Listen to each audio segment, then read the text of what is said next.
This is Athletes as Educators with former pro basketball player, championship winning coach, and author Angela R. Lewis. Angie Lewis interviews current and former athletes who are passionate about sharing the lessons they've learned and the experiences that have shaped their lives. Welcome to the Athletes as Educators podcast with Angela R. Lewis. Welcome to this episode of the podcast. I'm Angie Lewis, your host. So excited again about our new format. As you know, this year we have switched the format to 4 segments per day. And these 4 segments are based on information that the athletes told me last year and sports professionals, things that they really cared about. So our first segment of the day is always about books. I love books, love to read, love to write. And so we're talking to people who wrote books. The second segment every day is about athletes and sports professionals who are in the business world. Some of them may be entrepreneurs or they may be business leaders. The third segment is social justice. Sports and activism is really colliding these days in a way like never before. So I want to bring to you all some athletes who have a passion for activism. And the fourth segment, which is this segment, is all about philanthropy. And we're going to do a recap today of Nakia Sanford. Nakia played in the WNBA. She's also an entrepreneur, but when I spoke with her, I could tell that her heart and her soul is really in the Betty Ann Robinson Foundation. It is named after her late grandmother, and Nakia's in Atlanta. And we had a really candid conversation about some of the challenges that people face when they start foundations and start nonprofits, because they want to do well and they want to do good things, but funding is a requirement for just about every initiative. And so Nakia was pretty transparent about some of the challenges she's faced. But then she also talked about how she's relaunching really soon and the different initiatives. And it's really creative what she's doing with girls programs and ways she's supporting teachers in Atlanta. So check out this recap of Nakia Sanford. Listen to how she started her nonprofit, why she started it, and things that maybe you can do if you're interested in starting a nonprofit, and ways that you can help other people to have more of a collective impact. Absolutely love this episode, and we had a few nostalgic moments about college athletics and playing ball. So hope you really enjoy this episode. As always, you know you can connect with me at Angie_R_Lewis on Twitter and Instagram, and then on Facebook, Angie R. Lewis. You can also go to the Global Athlete Media Network's Facebook page, and you can find out more information about every show at globalathletemedia.com for show notes and more information. Thanks again for listening, and hope you enjoy the episode. You're not only have this business that's helping people's lives, you also started a foundation. Yes. What's the work that your foundation's doing? I'm so excited to talk about this because I've had to put it on the back burner while I was building a business. It's been really a struggle to not do what I want to do in that arena. However, one of the things that I learned early on from having my own foundation is that, you know, you got to put yourself in a position where you can write the check. Mm-hmm. And so if until your business is up to where you need it to be, you'll be super reliant on funding if you don't. I just wanted to make sure that I was in a good situation. So I had to put that down for a second, but kept everything in good standing. So now I've transitioned back into Atlanta. I had funny you asked me about that today, because I had a preliminary meeting today with someone that is, oh my God, so fabulous. I'm so excited about working with her. Mm-hmm. And we'll be relaunching here. My prayer is that this happens in December or the first of the top of the year. And we have 3 major programs. The first one is something called Tools for Teachers. You know, what I found in volunteering with the schools, especially in inner city schools or underserved communities, schools in underserved communities, is teachers who already don't make a lot of money are using their own money to buy supplies for their classroom. And I just think that's absurd. So this is just, little scholarships to be able to help the teachers be able to provide things. And sometimes it's not even books and materials. Sometimes it's toothbrushes and deodorant and snacks. It's just so heartbreaking, some of the stories out there. And so that's a big one. The other one is Girl Talk. I feel that when I was growing up, I had all of these things I was going through as a young woman that I didn't realize until I got older and had the sisterhoods that I have, that we're all going through those same type of battles, but we're taught to compete with each other. And because we're taught to compete with each other for attention from guys, for attention from our teachers, attention in our families, whatever that might be, we fight against each other without realizing that we have similar stories and similar issues. So it's a peer mentoring group that deals with a lot of those things. And then the third is my baby, and it probably right now, I don't think it will launch for another 3 years, but it's that e-mentoring program. And I won't go into too much detail because I want to make sure that all my I's are dotted, T's are crossed with that program. But super excited about that one. I've already been doing some things. When I was playing overseas, I was Skyping into classrooms, and I had teacher friends, basketball teachers that were teaching. We kind of worked out programs where the students could communicate with me while I was in other countries. So I want to roll that out into a bigger platform. That is awesome. That is awesome. And when I asked about the foundation, the tone of your voice just went up. I can tell that you are so passionate about it. From teachers to Girl Talk to e-mentoring, all three of those are huge. Now, you mentioned something that I want to go back to. We have to go back to this, Nakia. You said when you launch a foundation / nonprofit, it is important that you have the money to fund it yourself. Can you elaborate on that, please? Okay. So a lot of people, they say, I'm going to start a foundation. I have this great idea.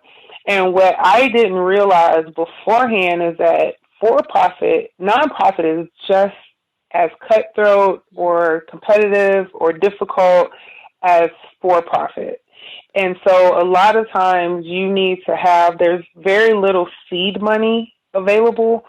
So unless you're in a position where you're like a male athlete and you can throw, hundreds of thousands of dollars at your program to get it up and running and then get the funding, it's very difficult. Even a lot of athletes you see that have foundations, those foundations don't make a lot of money. A lot of times they're funding those projects themselves. I mean, you can pull the numbers up. It is what it is. And so I wanted to make sure that with my launch, I was able to write the check at least for the minimum for my programs until I'm able to put the numbers on the scoreboard, so to say, to go after the bigger grant money. Because in order to receive funding, a lot of times they want you to have a program in place that's already running and already funded. So you're funding friends and family out of pocket, small donations from businesses. It's like it is starting a business. A nonprofit is just like that. And I also say that because, I live in Atlanta. Atlanta has the highest concentration of 501c3s. And that sounds like a good thing, but I really think it's a not so great thing. We really don't need more foundations. We need more people that can write checks. And that's just my personal opinion. The opinions voiced by Nakia Sanford are not those. That's just my personal opinion. I think we have all these amazing programs out there, and I want to raise money. Yes, I want to make sure my programs are fully funded. Yes, I want to make sure that we're making the maximum impact in the communities that we serve. I also want to make sure that we're able to also donate to other charities. I have a friend, her name is Shandy Robbins, basketball sister from Kansas, and she's actually in Africa right now as a teacher, and, she's trying to raise money to pay tuition for these kids to continue going to school. So, little programs like that where the people that are on the ground doing the work, I want to be able to fund those things. I want to be able to write the check. And so that's what I mean by that. Yes, you have to raise money. Yes, you have to do your grant writing. Yes, you have to do all those things that you need to do to start a foundation. But the real truth of the matter is when you're starting out, especially as an athlete, a professional athlete, you don't have the time a lot. So I just funded a lot of the things that I did out of my own pocket because I was able to, but now I don't have that income. I'm building a business. And so I understand that I won't be able to make a maximum impact if I'm broke too. Like I can show up and shake Just hands live and it kiss up. some babies, but I can't write a check, right? So that's what I mean by that. And that's just full transparency. I just think that we don't think about those things. The intentions are there, but it's a business, and it is a very competitive, cutthroat business at that. It is, and I ask that intentionally so that you could elaborate, because there are a lot of athletes, current and former, who want to start something, but in fact, there's a Hmm. lot of people doing really great work, and so maybe the strategy is different. Maybe it's not starting something new opposed to helping someone else, like your friend in Africa, who's raising money for kids for school. That's really important. Yes, Uh, absolutely. And just to touch on that briefly again, also, I feel I would like to get to the point, and God, you just made me brainstorm. But one of the things I would like to have happen is where we're able to drop the need for our name to be on something or to mm-hmm. be my foundation and really come together. Because there, like you said, there are a lot of athletes that want to make maximum impact, that want to get things done, but sometimes we want it to be our foundation.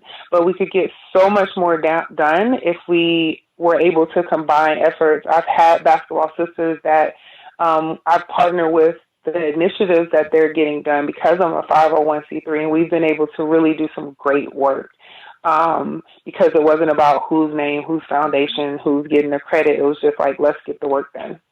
That was going to be my next question about partnerships. Will you elaborate a little bit more on partnerships and why they're so important?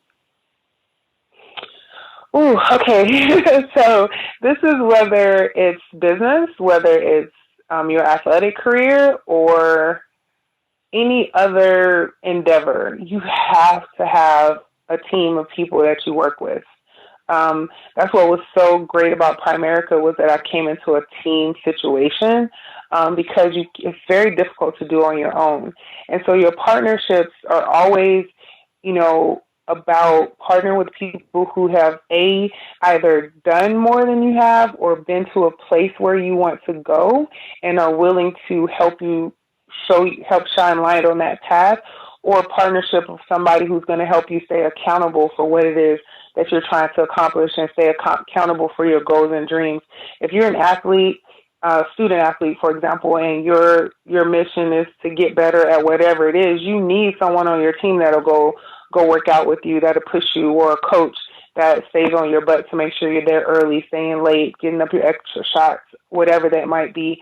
As a retired athlete, when you go into that transition, you need someone that can partner with you on making the decisions, and you're going to bump your head a little bit, and you need somebody that can fortify you in that space. And also in a business sense, you and I spoke briefly about, you're helping people write their books and you're sharing your experiences on how you did certain things. And that's a partnership, even if you say, okay, that's help.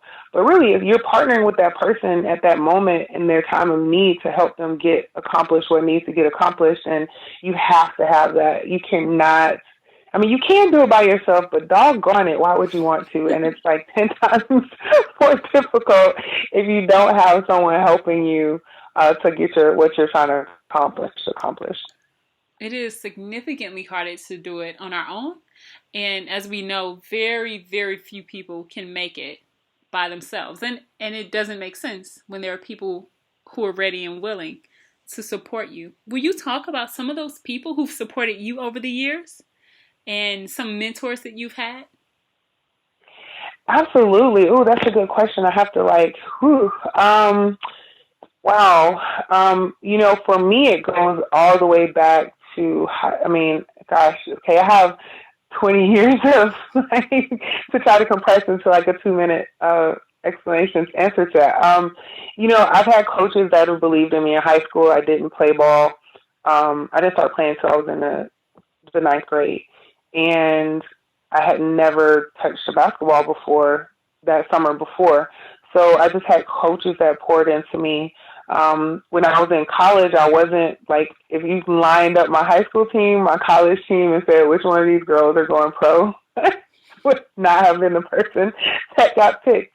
So it's funny, like you mentioned, I was drafted to the Mystics. I wasn't even drafted. Like after college, I took a year off. I was a high school coach and I was a waitress. And I thought it was just time for me to, get married, have some babies or whatever was going to happen. And I missed basketball. And I just decided I would go try out. That was when they still did the big tryouts. And even in that, I had the coach that I was coaching with there in Kansas, in Topeka, Kansas. She gave me a little money. I had a couple of friends give me a little money. I worked the extra shift as a waitress to get the money together because I had to pay for my own way there. Like, it was crazy. And I just, did what I needed to do. And the people that helped me get that done is just astonishing had I not had that group of people. So from that to, my teammates, when I started playing, I just felt so like out of place because I'm like, okay, there's like Shamika Holtzclaw right there. There's Nikki McCray right there. I'm in the locker room with like all these, like, I'm like, what the heck am I doing in this locker room? So, one of my greatest sisters that I'm forever bonded to, and she knows how much I love her, but Muriel Page, she actually coaches down in Florida, and, we had a coach that was just like, I don't know who you are, I don't know your name, you're not going to play for me, like, I mean, really, like, literally probably was trying to make me quit. I don't even know, but I'm just like, maybe I don't belong here, having someone like that said, keep working at it, it's okay, you belong here, you deserve to be here, all those types of things, having people pour into you in that manner, all along the way. And then right now as a business owner, I work for a set of like the best brokers ever. They're challenging me, they push me, but they're there when I need to get, shored up, but they're also there to say, hey, you're not doing enough, you can do more. And so all through these stages, there's just been people that have blessed me tremendously, which is why I think it's such an important thing for us to, I don't understand how you could get to a level of success and not reach back to the people coming behind you because someone reached a hand back to you and it's your duty to pay it forward. And it drives me nuts when I see successful people that feel like they're just above and beyond, helping people or just having a conversation with someone or just blessing somebody, that's kind of my pet peeve. But okay, I'm sorry, I went on a tangent. No, that's my life. No, not a problem. Not a problem at all. I want to go back a moment. I want to rewind just a little bit. You graduated from college and you were a waitress and you said that you were coaching high school basketball? Yeah. I was an assistant high school basketball coach at Topeka High School in Topeka, Kansas. So, and I was a waitress at a steakhouse. No. I was a good waitress, too, by the way. Well, that's sales, so it makes sense. You have to be able to communicate with people, get some tips. Yeah. What were your thoughts? Just think back to when you were a junior, senior in college. What were your thoughts about transitioning? Because it's tough for college athletes. It is, and I don't want to say they. Let me take that back. So what happens is, you're playing and people say, oh, make sure you network and make sure, what the heck does that mean when you're in college? Yes, like, what are you networking? Like, network what? Like, so I wasn't thinking anything. See, I wanted to be a journalist, and then I looked and I said, okay, journalists don't make any money. And this is what's so funny is even then I was looking at sales because I looked at the different careers and I said, okay, journalists don't make anything. Print really doesn't make anything. But the person that sells the commercials in between the TV shows, they make a lot of money. So I was like, okay, I'm going to go into that line of work. So that was my idea. I just thought I would, I don't know, go and kill that industry. I mean, that's just kind of where my brain was. And then I still had some school to finish because I switched majors midway. And I don't know what I was thinking, to be honest with you. You're just like, what's next? Okay, I play basketball, and then you think about what career you want. And at that time, I was all in love and smitten and figured, I'll just get married and have some babies. And because that's life, that's the life that you see. And at that point, we didn't have the history of the WNBA available to us. I think the league had been around 3 years at that point, 3 or 4 years. That was when they still had the ABL and the WNBA. That's how how old I am, dating myself. So this was like back in like 2000, 99. Hold on, 99. Yeah, like 99, 2000. So I didn't have that example that most young athletes, female athletes, take for granted. We didn't have that. So I definitely wasn't thinking about playing professional basketball. No, I ask that because that is so often the case.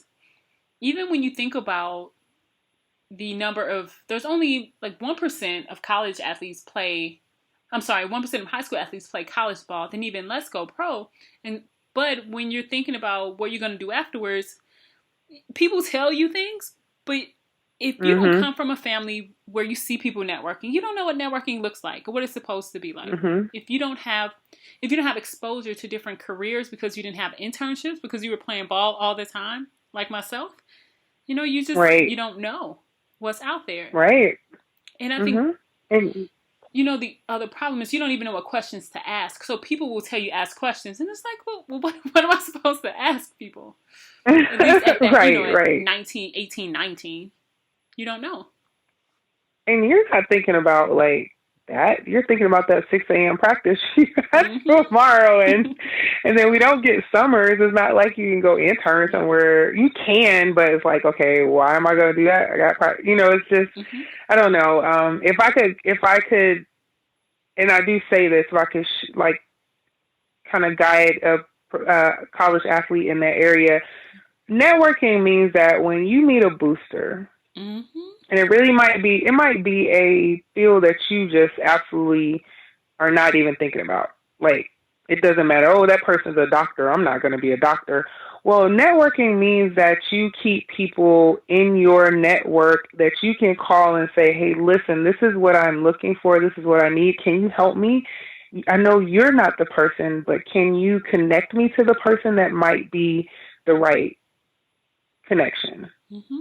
And those are the kinds of relationships that you need to develop, so that when you get out, when you look at Magic Johnson, he said he met with top business guy out in California. He told him, listen, your network is your net worth. So Magic Johnson, this is like magic, right? He called every single person in his cell phone. And that's how he transitioned. This is what I need. This is what I'm looking for. Can you help me? Yes, no, click. This is what I need. This is what I'm looking for. Can you help me? Yes, no, click. And that's just business. So if you understand that and you keep people in your network, be nice when people request, when people want to talk to you, you need to make sure you have conversations. You need to extend your hand. You need to have business cards. Even as an athlete, I had a little business card that said Nakia Sanford, professional athlete. I didn't have a business, but I had a business card with my contact information on it and all those types of things. Thank you for breaking that down. There are going to be some young athletes that listen in and hear that, and it's going to bless their soul. They need to hear that and know, at minimum, just be good to people, be inquisitive about their life and their work, and then stay connected. Absolutely. And it's the little things, guys. Like, I still have connections with my boosters from Kansas that just remember that I was nice to their children. Ooh, that's a great point. Will you talk about being nice to people's kids? Seriously, it is not talked about enough. People love when their kids are happy. So if you can make somebody's kid happy. Oh, it's a wrap. I'm telling you. So I never consider myself, quote unquote, a role model, right? Because you're just thinking, okay, I'm just this little skinny, scrawny kid from the projects, all right, and I'm here in the middle of you're not thinking that you. And unfortunately, some people do think that people look up to them, and then you have this whole nother set of issues. But you're not necessarily thinking, okay, this is a big deal. I'm tired. I just had a bad game. I freaking had donuts across the score sheet. You're not thinking about what that moment does for the person that's approaching you. And you really just have to be unselfish. And you have to take that time. My mom is so funny because she calls it being on stage. And she's like, she would always talk about, I see you got to be on stage. Yeah, because no matter how I'm feeling, I understand that person that's might be their only time that they meet Nakia.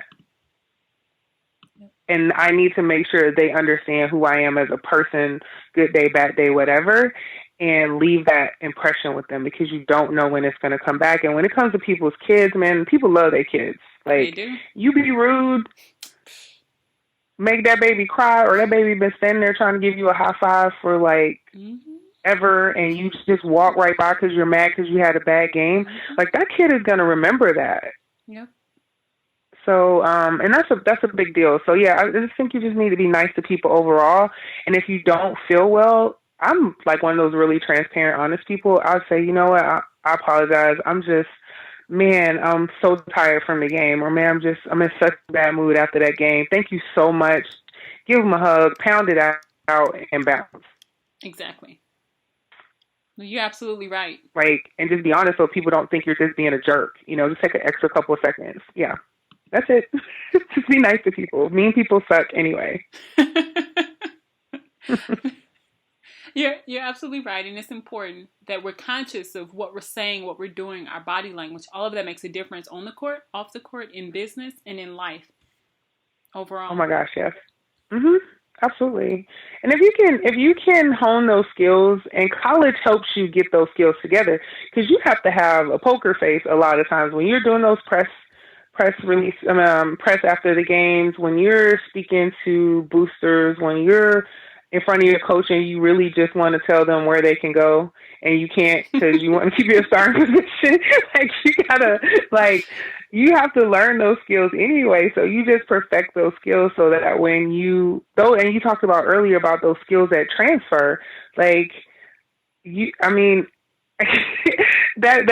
game face that we have, okay, I hear you talking, but I'm looking past you because I'm looking past, what I need to get done. I'm looking at where my goals are. I'm looking at this person I got to stop, that I got to shut down. Yeah, I hear you talking. Okay. So those types of skills are big. They're huge. And you just have to just learn how to, hone them and get better at them. Nakia, I swear I had that face today, and you made me realize where it came from. I was talking to somebody and thinking, you know what, I'm done with you, but you can't show it because oh man, you brought that back up. Thank you for the nostalgia of that face. I'm looking at you, but I'm looking past you. But okay, I'm gonna give you the respect because we're in a exchange here. But I'm just going, yeah. Right. No, yeah, absolutely. You're right on point with all of that. And I just really appreciate you taking the time to chat with me today. If people want to learn more about you, if they want to get involved with your foundation, if they need some financial advice, how can they reach you? Well, everywhere. I'm all over everything. Well, I won't say all over. I'm on social media, but really the best way to reach me, and I tell this to everybody, whether it's a young athlete that just has a question, or someone wanting some advice on which way they're going career-wise in that transition, email me at Nakia Sanford at Yahoo, NAKIA at Yahoo. It's not ever going to change. That email address will be there as long as Yahoo's there, I guess, which I think they just got bought by somebody, but hopefully Yahoo stays. But yeah, email me. My foundation, we're changing my website right now for thebarfoundation.com, but you can find me, the Bar Foundation, on Facebook. I have a website, nakiasanford.net, that you can also visit and send me emails there. From a financial standpoint, just send me an email. We can talk. If I'm not licensed in that state, I'll get you to some people that can help. If you shop on Amazon, this is a big one for me. If you shop on Amazon all the time, there's a nonprofit part of Amazon, and you can choose a nonprofit that gets a small percentage every time you buy something. Amazon actually donates money. So if you could select the Betty Ann Robinson Foundation for that donation, that would be huge for me as well. Nakia, thank you so much. That's great that I didn't know Amazon did that. So I would definitely Yeah, it's amazing. eBay does it too. Oh, okay. I'll keep that in mind. eBay, if you have auctions and stuff on eBay, they'll they let you set up your little thing for free. There's all kind of good stuff out there for nonprofits. Well, that is really good to know, especially since so many people are using Amazon as the go-to site for purchases. Absolutely. And then just another last plug. I am writing a book as well, so I won't give like a launch date. I don't know when that's going to happen. But that my vision is for that to be out in February, and it's called The Professional Athlete Survival Guide. And it talks about a lot of the things that I talked about today, but breaks it down in simpler terms about exactly what do these things mean that you're supposed to be doing, and whether you go pro or not, how do you transition? Kind of similar. I mean, I'm going to go and look. I'm assuming your books are on Amazon. They are. Mm-hmm. Okay. I'm going to go and check those out. I mean, it's kind of I think it sounds like it might be sort of similar, but just in my voice. But I definitely go and read and support what you've already done. That's amazing. And congratulations to you and the work that you're doing as well. Thank you. Congrats, and I'm excited to see all the great things that are going to come in the future. Thank you so much. All right. This is Athletes as Educators. Thank you for listening to the Athletes as Educators podcast. Connect with me through the Athletes as Educators Facebook page or at Athletes Educate on Instagram. Be sure to subscribe so that you never miss an episode. This has been a production of the Global Athlete Media Network.